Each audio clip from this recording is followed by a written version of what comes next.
Welcome, everyone, to another DF Direct. Today, we're talking about the most important game ever made. The game that's better than Star Citizen. No, this is Starfield, and you know what? It is actually a pretty amazing looking game, and I'm here to talk about it with Alex, who was previously a huge fan of Star Citizen, but has given up his Star Citizen card for Starfield. This is true. I've burned my pledge. I have contacted Chris Roberts and told him, how dare you? No, I'm kidding. Still a Star Citizen backer. But yeah, we're here to talk today about Starfield. Specifically, what do we do at DF? We look at the technology behind games. So here we're actually interested kind of in what things caught our eyes technologically and what kind of information has come out about the game since the showing of the Direct that is pertinent. And I think, John, we should start with the big elephant in the room, and which came out and was not actually as a part of the Direct. And that was after the fact.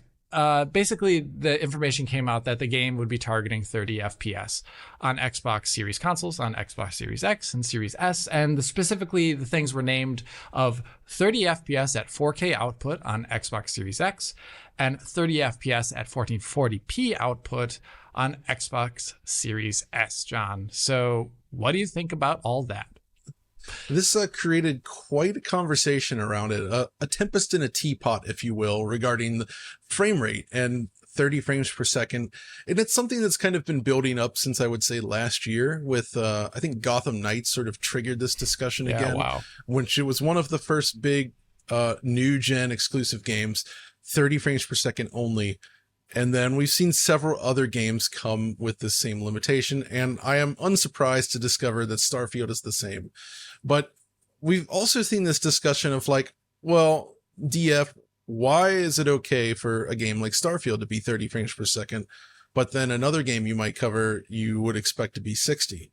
And I think this is part of the conversation that's often lost. And it's somewhat of a nuanced topic because the frame rate of a game I've always maintained, an actual design decision. Hardware going back to the 80s has no problem executing games at 60 frames per second, right? Like that's always been the case. It all comes down to what the developer's trying to do, basically the maximum frame rate they can achieve their vision with. Starfield is a very large scale, open universe game, I guess you could call it. Yeah. That is designed for object permanence, and just managing so many different interlocking systems to create this like wholly immersive experience. And we've seen this stuff in their prior games as well, but obviously it's been expanded. And on Twitter, I mentioned this, the sandwich conversation, right? In the Direct, there was this joke about how one of the developers was a sandwich pirate. They were stealing sandwiches, dropping them on a table, and they showed that, and everybody laughed. It was a goofy little thing. But I think that's something that's really important that deserves kind of a clarification, because their games are designed to store the object position of any random item that you can pick up within the game world. This is a big task, right? You can drop anything and it has physics properties assigned to it, and that location is then stored. This is actually something not new for Creation Engine games. And in fact, it goes back to something like Morrowind, where I remember my younger sister took over, who was a fiend for that game. She took over all of Balmora, killed everyone, took one of the houses, and then started she took multiple houses and made a house for each type of item. Like, this is the house where I lay all the swords out on the table. This is the house where I put, you know what I mean? Yeah. That kind of stuff. Well, Starfield being as large as it is now, they, I suppose, have to track this sort of stuff across the entire game world, which is 1,000 planets, they said. Is that right? And who even knows about like deep space stations and things? There's a lot in there. So, but I think there's more to it as well that goes beyond just item permanence. Like the underlying systems here are going to be complex, right? AI, they show people in the cities, they go into rather large cities with a number of AI just kind of walking around, and the fact that you can just go out into the wilderness then thereafter, transition kind of, without any loading screens and things like that, something which previous games didn't necessarily have. And I want to bring up what Todd Howard said specifically here to mention why a 30 FPS cap. And I agree with everything John said. I think the game design decision here is what makes this 30 FPS. And Todd Howard's statement about it reinforces why, though, 30 FPS. Yes. So I'm going to read this off here. I think it'll come as no surprise, given our previous games, what we go for. All these huge open worlds, fully dynamic, hyper detailed, where anything can happen. And we do want to do that. It's 4K on the Series X and 1440p on this S. We do lock it at 30 because we want that fidelity. We want all that stuff. So that's talking about like the world. It's not just talking about the resolution. Right. I think that's a lot of confusion, right? He says the word fidelity, you think just graphics, but clearly, as he just noted, there's more to it than that. Yeah, and we don't want to sacrifice any of that. Fortunately, in this one, we've got it running great. It's often running way above that. Sometimes it's 60, but on the consoles, we do lock it because we prefer the consistency where you're not even thinking about it. So John and I are always advocating for consistency in games, especially on consoles where VRR is not a given necessarily, and unlocked frame rates between or going up to 60, for example, when they're in that no man's land of 40 to 50 FPS with no VRR on, you're not getting a really good looking experience, honestly. You may be getting an input latency experience that is okay enough, but you're not getting a visually pleasing experience. And I think we've seen this recently with two games. Well, one game and a demo. So there's the Star Wars Jedi Survivor and then the Final Fantasy 16 demo. Oh my gosh, yeah. Both of these games have a quality mode and then they have a performance mode. And the performance mode in both cases I found to be, frankly, not good enough. It's very unstable. It does not feel great. It often falls out of the VRR range on the PlayStation 5. It's not the way I would want to play. And in those cases, I would say, go with the quality mode, 30 frames per second, steady, good motion blur. That's the way it should be, given what we have. Even though you would like to see a stable 60, it's preferable to have a stable 30 versus an unstable 60 in most cases. But I will say in the case of Starfield, given that the Xbox's VRR support, I think, is better implemented than on PlayStation, or at least it works better at a system level. The PlayStation can support low frame rate compensation, but it requires the developer to do extra legwork. Here, it's automatic. Mm-hmm. So I kind of would like to see an uncapped frame rate option, at least up to 60, maybe more, just for VRR. I don't know if they could make that work, but I feel like that would actually be an okay experience, maybe. Yeah, and same, maybe if that's too variable, maybe then an uncapped up to 40. Which would work on 120 hertz screens. So that's true, because one of the things with VRR is that it's great when you're GPU bound, but when you're CPU bound, allowing the frame rate to run free can actually cause more stutters and other weird issues, right? Yeah. And I think we're all theorizing that this is probably a heavily CPU bound game, which is why I said before, even if you ran this at 720p, it's unlikely that it would actually run that much better, because I don't think that's where the bottleneck lies. But that's not to say resolution doesn't play a role, right, Alex? Because we actually looked at some pixel counts for this game to determine the actual rendering resolution. Mm-hmm. And here, I counted one specific shot. And basically this shot here, if you look at the background, you can see that it's actually running at an internal resolution that is below 4K, and it appears to be being temporarily upscaled up to 4K. And that internal resolution I counted was 1296p, which would be like FSR2 balance mode, which is actually qualitatively, it's pretty okay. I mean, obviously it could be better. It's not DLSS or something like that, but that's kind of what it seems. So it seems like it's not a native 4K presentation in the trailer necessarily, but an upscaled 4K. And it did look rather crisp, to say the least. Yeah. Right. And that's about a 60% of 4K kind of resolution, which means that if we went with that for Series S, we could assume then that might be 864p as an internal resolution, right? That would sound right if they did. Yeah, we don't have any Series S footage, but that's a good guess. Yeah. So again, though, I think expecting native 4K, even at 30 frames per second, is a big ask for these machines. All the consoles right now, and it's something we do not see very often. But in thinking about the different limitations of this game and what they're going for, you actually went back into Star Citizen, right? Yeah. Because I think I see all these comparisons people throwing out about No Man's Sky, and something that we should maybe discuss later. Yeah.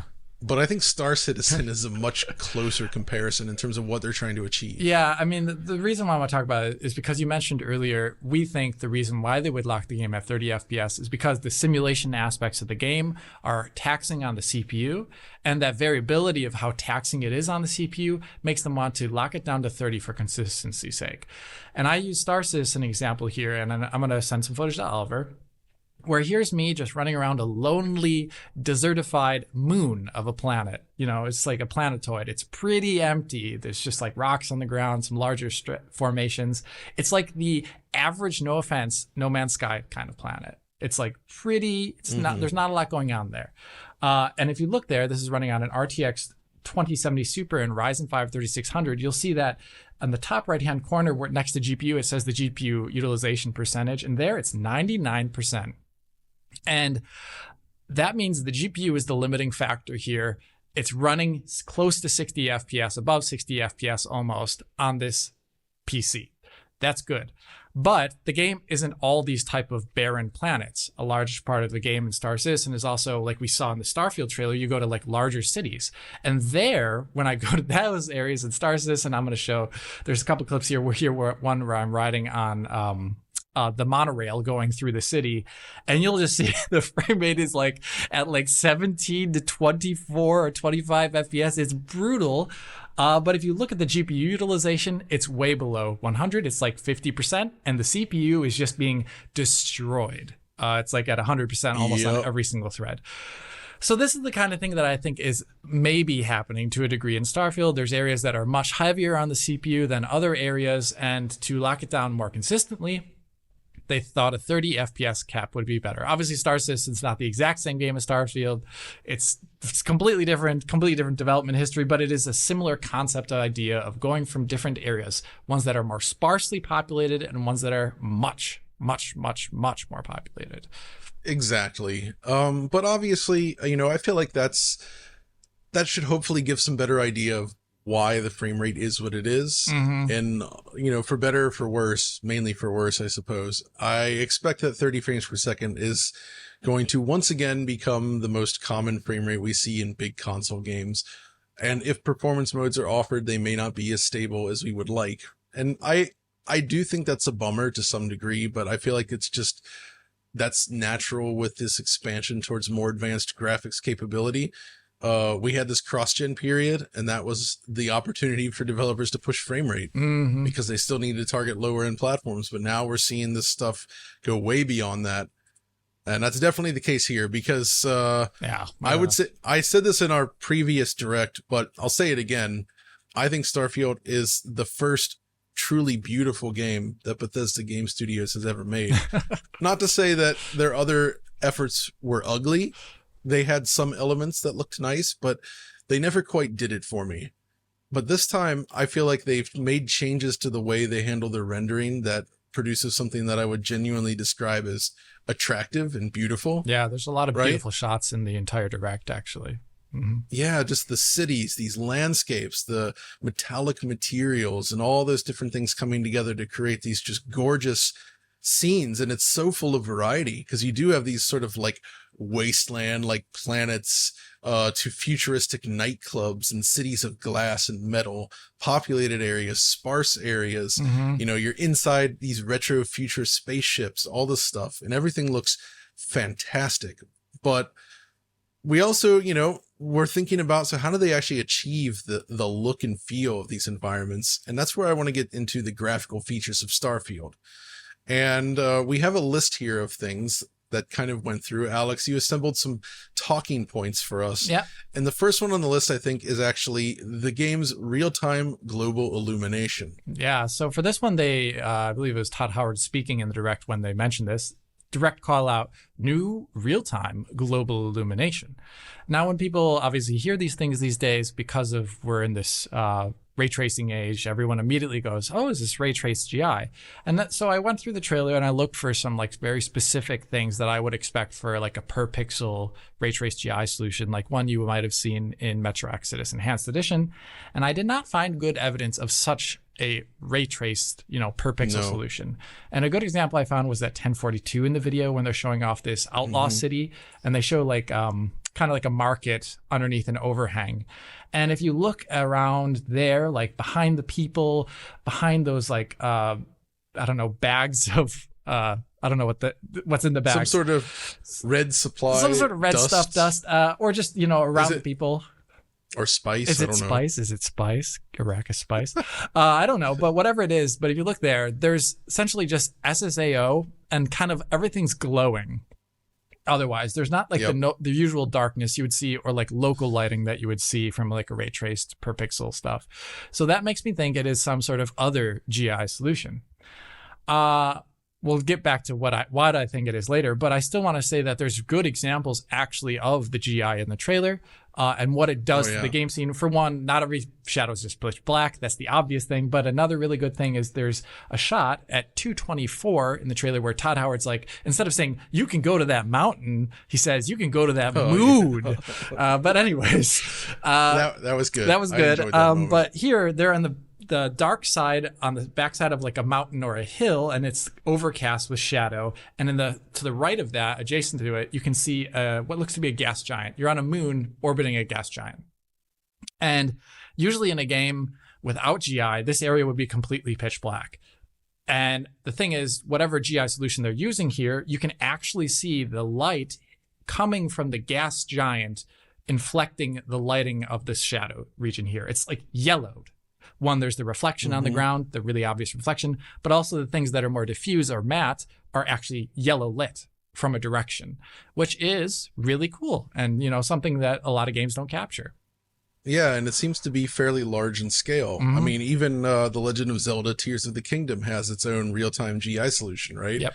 But it's like a probe-based thing that's directly centered on Link, the character, and it's fairly easy to break if you know where to look. All these shots are done without any sort of character, so we're not really sure where the camera is positioned within the scene, but it does suggest that it's sort of a larger scale solution, as it would have to be. And when you think about it, it makes sense that they would have to come up with their own real-time solution, because baking out lighting impossible for that many you couldn't do it. The amount of data that would require would be too much. Yeah, unrealistic. I would definitely say too much. Way too much. But I do actually I'm going to skip ahead just a little bit, John, to point E on the list, just because I want to talk about what I think. It makes more sense to do this. So let's basically this ties into the GI, but you may have noticed throughout this video that there were plenty of reflective bodies throughout. Water, reflective tables, metals. And if you looked closely, you may have spotted the complete lack of SSR artifacts, because there is no screen space reflection, nor are there ray traced reflections. But that doesn't mean there aren't reflections. And this is where you'll notice real-time cube maps, right, Alex? Yeah, and a really good example of this that was seen in the trailer, and I think I saw someone else point it out online. There's at 8:49 in the trailer, when all the characters are talking around the table, if you look at the table itself, there's no SSR there. For example, the characters that are standing around the table are not reflected in real time on the table surface. Rather, you see the things behind them, the room behind them. And as the camera pans upward, you can actually see that the reflections stretch, as you would imagine with a cube map, because it's trying to keep it local. But then every 1 second, you can see it update and change the reflection position, which to me, and I've seen this in other games before, John has as well too, to me this looks like real-time cube maps that are being used. Yeah, I think that's necessary there, because without that, the reflection would go quickly out of alignment with the background. Technically, if you say use a cube, if you map your room inside of a cube and the cube map is mapped around that, it can be more easily lined up, but they can't do that for every place in this game, right? So it seems like they're dynamically generating cube maps to sort of line up with the scene. And this is actually something we saw in Horizon Forbidden West as well. Yep. For their water.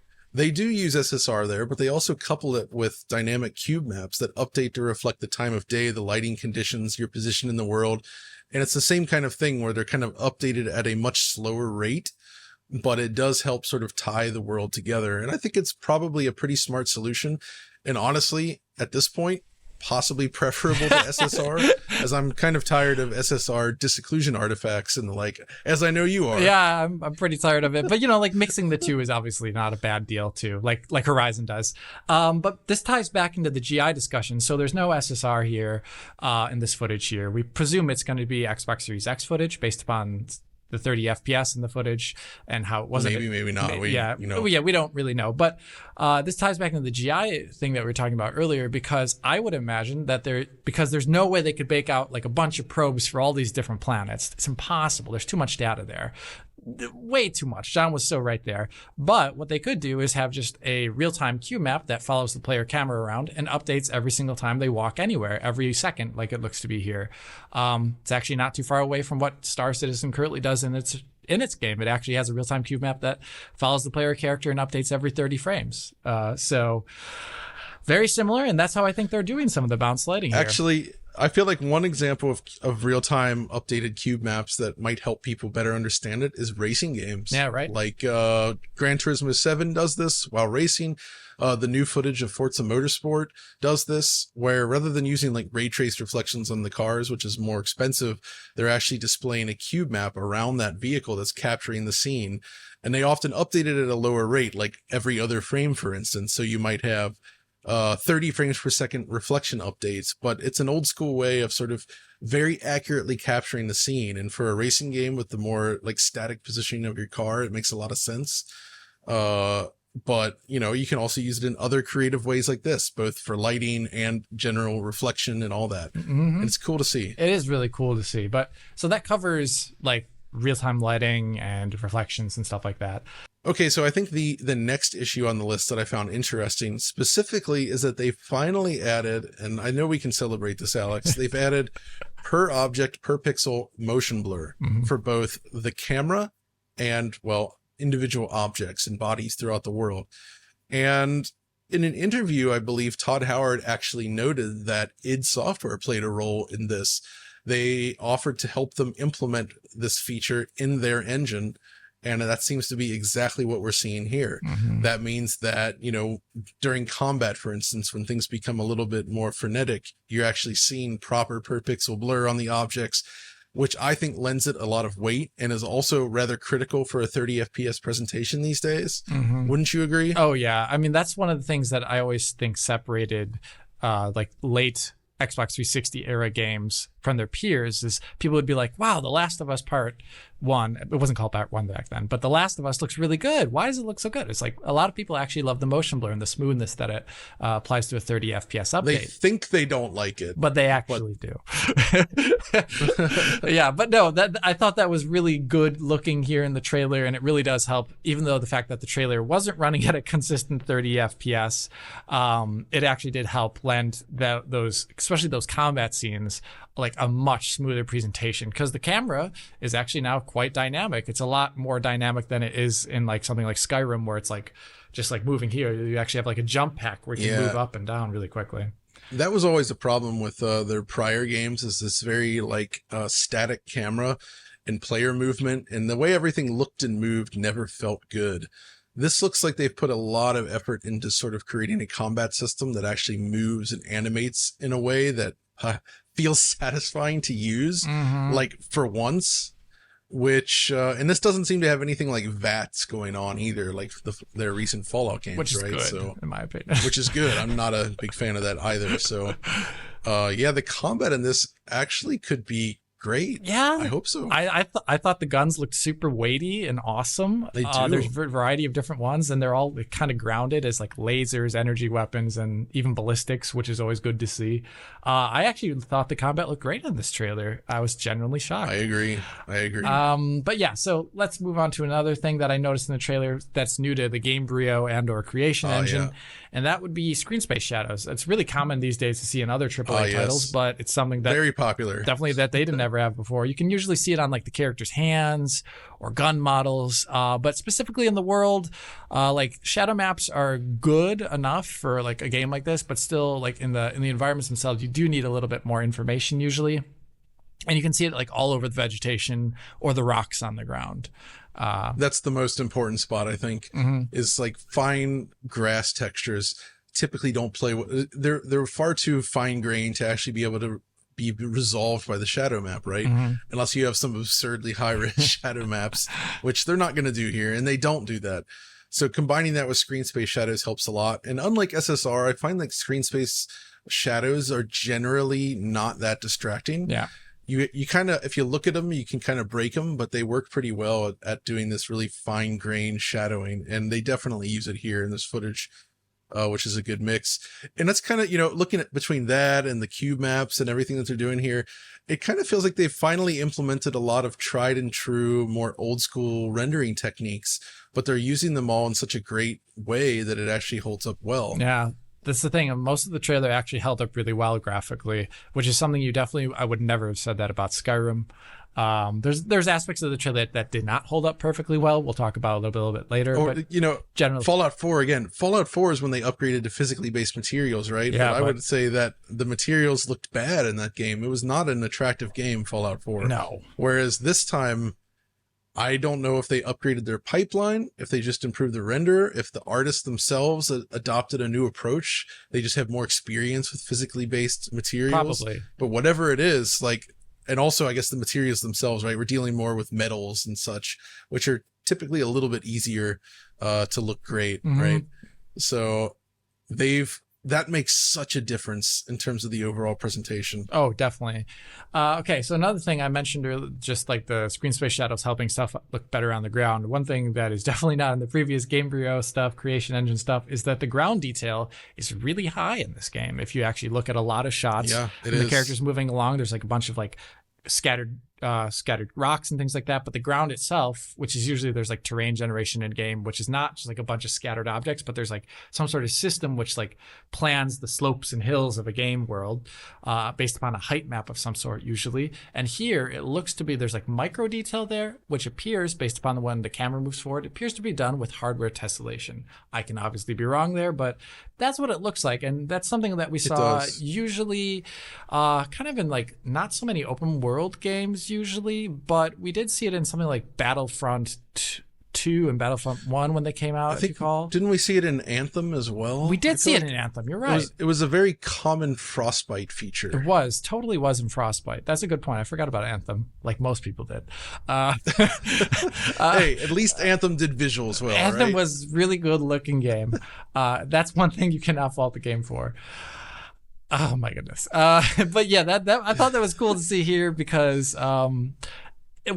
especially with this game, since there's going to be so many different planets apparently that you're going to, they need a way to like tile detail in a way that looks good. You can't just have like straight up normal maps on the ground or something like that. It would look a little awkward.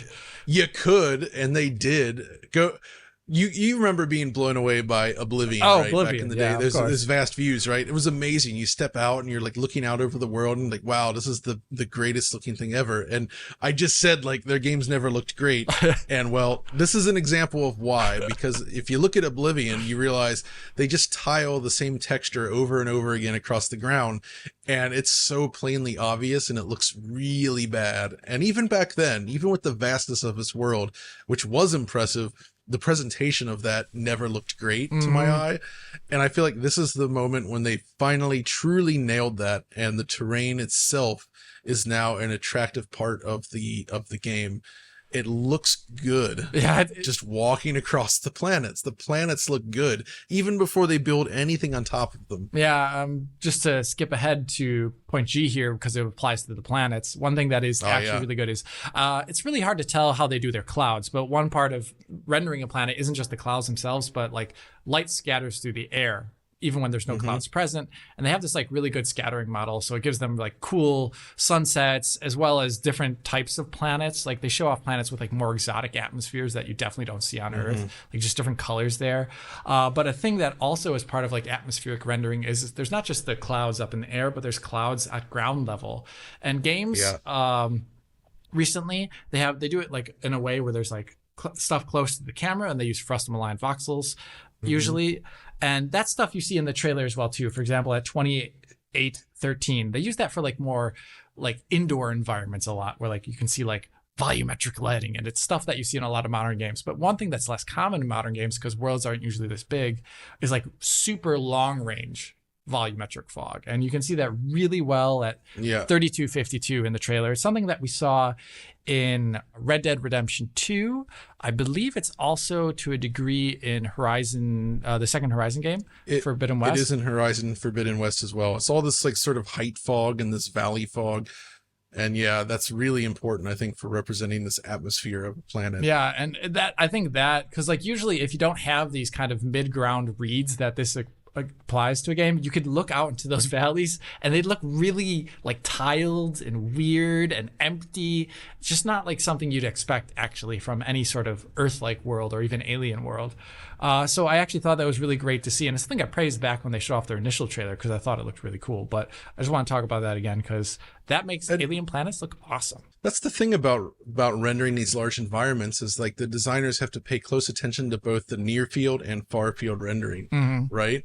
If you don't do that, you end up with something inconsistent. And a lot of games have faltered on this. Like, this is one of the largest nitpicks I think we had with Halo Infinite. Yes. Was that although near field detail was actually quite good, everything at a distance was lacking any sort of proper lighting, fogging, there was no shadows. Everything just looked flat. It just falls apart. And I think that they could have done so much more for it if they had just taken these things into account. Not to say it's easy, mind you, but I think that's very important for the visual quality.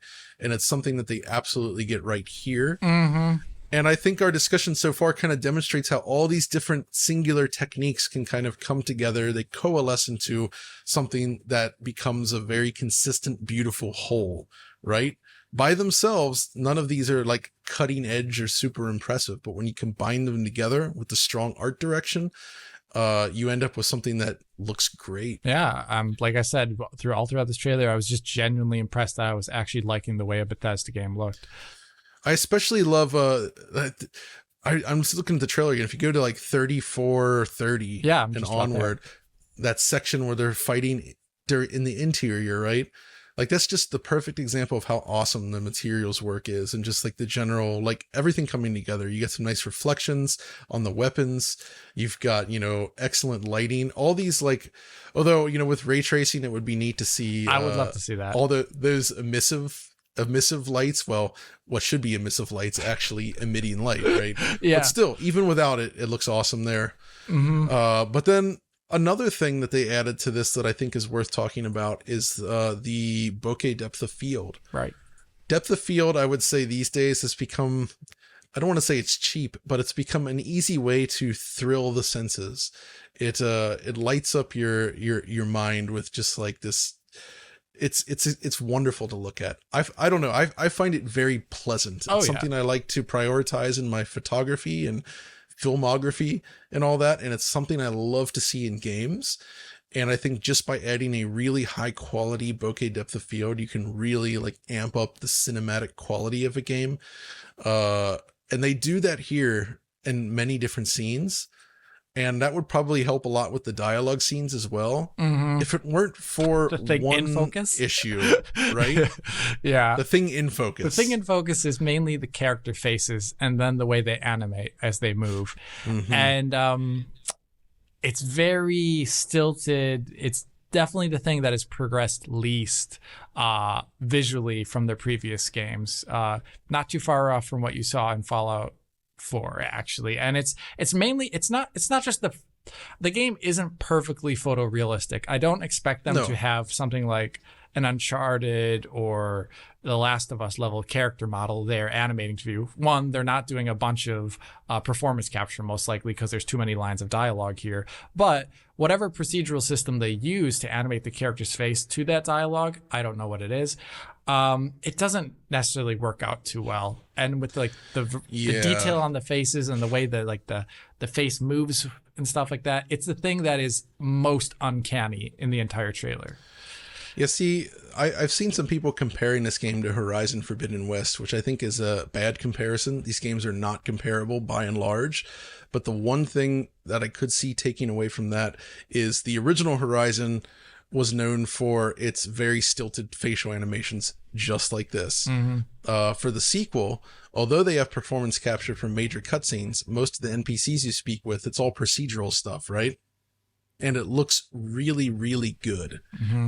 It's possible. We've seen other games with this, and it's something I really wish they had paid more attention to. Actually, what about, I haven't looked at it, but I feel like Star Citizen had some almost like proto-metahuman stuff going on.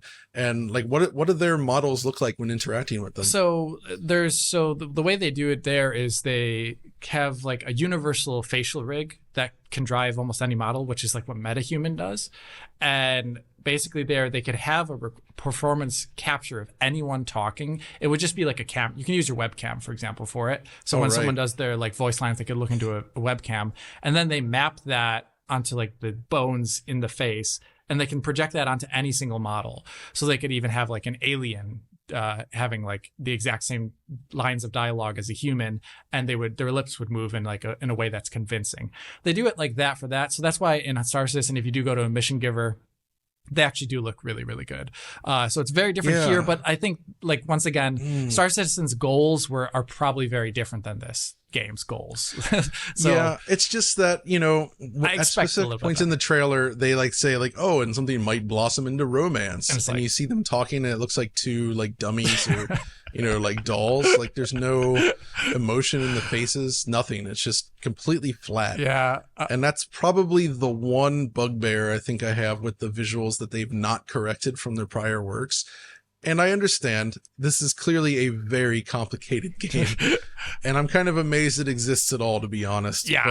But you know, they placed a lot of emphasis on the character creator, and so I'm a little surprised that they didn't also drastically overhaul it. Maybe they did overhaul it, and it still just doesn't look great. But the facial animation stuff, not awesome. Not as But everything awesome. else I say is. Yeah, just tying into that, I think we should move over, since we're kind of done talking about most of the rendering features, is just talking about in general like the stuff that we saw in the trailer that piqued our eyes or made us a little bit worried.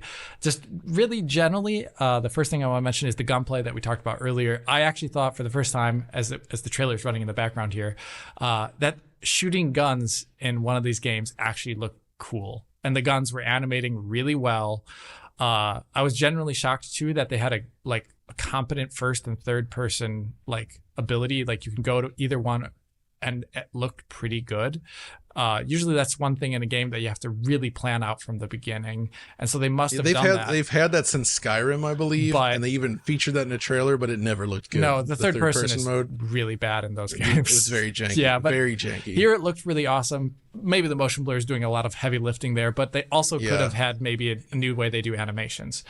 So I thought the gunplay looked really excellent. RPG stuff, that was the thing that is harder to get across in a trailer like this, because you're obviously not playing the game and you're not making decisions yourself. But they did show off an instance where like the character, as part of your character creation, you can like choose what religion you want, and you can decide whether or not you want to like engage with fanaticals based upon your religion that you originally, I don't know, part of your character creator. And that's kind of stuff that I expect in these type of games. But yeah, they've done that for a long time. But it's hard to get an exact sense of like, are we looking at something that also in terms of RPG elements is really interesting? That's the one thing in the trailer that I did not see as much. But what I did see more often was the parts of RPGs that I don't like too much was like, right when you kill an enemy, there's like an XP flash in the middle of the screen, and that's stuff I don't actually like seeing in RPG games. I'm like, oh, I don't need that.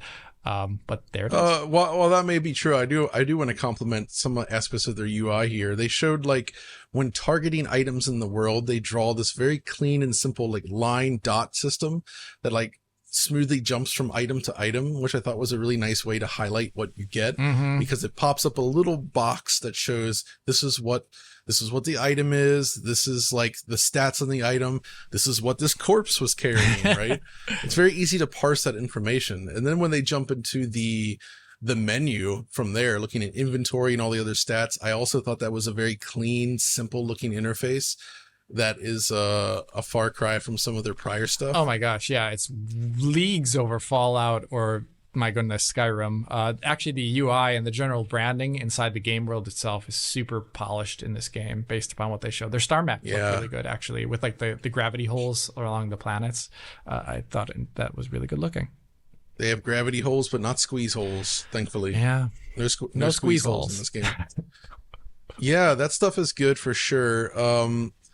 And then this is an interesting one because, you know, open world games, man, like they've kind of, I feel like Bethesda Game Studios was one of the first to really nail this stuff back in the day. I mean, even going back to their older Elder Scrolls titles, you know, Daggerfall, to some degree, Arena, things like that, right? Where this idea of going out into the world, exploring, that was very exciting at the time, but over time, just going out onto like a singular map, I think it's lost a lot of luster, and it's become a bit of a Me Too thing unless you really nail that atmosphere down. And by expanding it to this large universe, I think that we get to see it looks more compelling, as in like you might actually find interesting things to look at and do. And just the resource aspect of it, I think could be fascinating. Like how when they popped open the galaxy map, for instance, you can't get to certain areas right away because you don't have the resources to do so, right? Mm-hmm. Yeah. I think that is cool as well, and also leads to some potential things. Like I could imagine a scenario where you're trying to make your way to a distant star system only to either be attacked, run low on supplies, something happens and you're forced to land on a nearby planet. Maybe you have to scan the different planets nearby, figure out which one you want to try to get to, which one is potentially most resource heavy. There's cool stuff there, and it's something that ties into potentially the things I liked in, say, Days Gone with the motorcycle and the gasoline supply stuff, or even like Death Stranding, where it was more about the journey, figuring out how to get to different places. And I feel like the potential for that is high in this game. Mm-hmm. So I'm very curious to see if they can pull it off. Because frankly, one of the comparisons that keeps going around lately, it's No Man's Sky, right? And for starters, I don't really like this comparison because I feel conceptually, yeah, they have a lot of similarities, right? Traveling the galaxy, going to different planets, getting resources. But this is more of a story-driven game, I think, whereas No Man's Sky is more of a sandbox. Yeah. So they have a very different focus. But the reason I don't like that comparison is that you'll have somebody say, oh, well, No Man's Sky is 60 frames per second. And then you have people that are fans of Starfield, well, or presumably will be fans of Starfield. They take that almost as an attack, and then they start lashing out at No Man's Sky in return. And so you have people hating on one game or the other. And I just don't like to see that. Like, I feel like we should embrace them both. Mm-hmm. Especially, I mean, No Man's Sky, like they've paid their dues. They've made up for that initial terrible launch, right? And it's a tiny team. It's like what, 15 guys or something? Like not too many. Yeah. It's a very, very tiny team making this crazy ambitious thing. And I think what they made is their own thing and unique. And Starfield here is also its own unique thing made with a much, much larger team. Yeah. And it's basically like, well, what if the No Man's Sky concept was merged with a Bethesda game studio concept? Yeah. That's kind of what it is. And that's why just comparing them directly doesn't make sense to me. Yeah. That's the one problem with people just see space and they see, all these games are directly comparable, where if you go back through the history of space games, actually there's great variation even among like the simulation genre itself. Of like course. There's a very big difference between Wing Commander and any of the early Star Wars simulation games, for example. The ones where they were doing different things. So it was, that's stuff to say Privateer. today. Privateer, yeah. Privateer is way different than Wing Commander. Different. And, so there's that's the one thing, like this new, I'm very happy that we see more space games in general. You should celebrate them and not just always try and directly compare them all. But yeah, I think that's almost all we really have to say, John. Right? I guess the final question I have is, do you think that Starfield can finally satisfy the goals of Battlecruiser 3000 AD? Yes. I mean, I don't know if I I don't know. Will women love me? It's tough. Will men want to be me because I've played Starfield? I don't know. But we'll find out. We'll find out when the game comes out. All I will say though is like, this is the first time in a long time where any sort of like big open world experience really excited me with its potential. Mm-hmm. Yeah, Zelda, I was excited enough for that, but I kind of expected what it would be, and it is brilliant, but it felt less surprising somehow because of it's built on Breath of the Wild. Not a knock, that's just how it is, but it's been some years since I've had real interest in exploring an open world game, and this is shaping up to be possibly one of the best that's ever been made. Yeah. I hope so anyway. Yeah, I mean, I'm super interested in how much depth they can possibly offer the character. Obviously, there's always the worry when they say something like 1,000 worlds, it's 1,000 empty planets where there's nothing to do and there's no reason to go to them. But, I'll just have to wait to see what happens when it comes out. Maybe it will surprise me and actually I'll love this game. Well, I'm super psyched for it, though. I would assume that many of those planets will be very empty, and that's okay because most planets are. Yeah, most planets in real life are really empty. I mean, of course, we have Earth, and then we also. Oh wait, I shouldn't say that. Yeah. But yeah, I think that's going to do it for this one, Alex. Thank you for joining me to discuss it. It was good. It was good. Mm-hmm. Just like Starfield hopefully will be. Let's hope. And yeah, it's great to be excited about games again. Good New stuff. stuff coming out. Good stuff. It's good. And yeah, I guess that won't be the last you see of us talking about new stuff coming out because there's so much happening. Mm-hmm. And then yeah, so thanks for watching, and we'll see you next time.